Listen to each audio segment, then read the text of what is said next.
ние ете се ископа Скопското кале. За жал не се успеа да се направат тие три како музеи во калето. Се надам дека ќе се догледаат светлост на денот еден ден.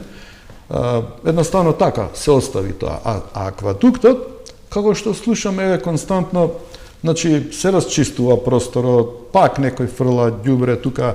Треба да се видат тие катастарски парцели чија собственост се, да се подигнат високи огради, да не може никој да влезе. Оградата е спас. Ти кој ќе ставиш ограда, готово. А вака нема ограда, едноставно доаѓа изфрла. Тоа му е најлесно, нели?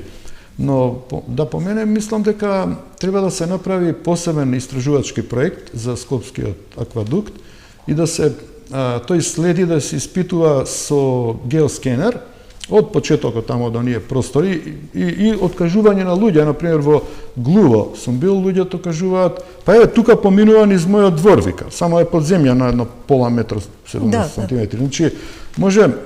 Значи треба да се даде свест на луѓето дека ние го знаеме, ја знаеме трасата, значи на определени дистанции се стават маркери и се стават табли, нели, Скопски аквадукт, нели, и да се види дали што може ете овој што е простор што се гледа, да може да се стави во функција на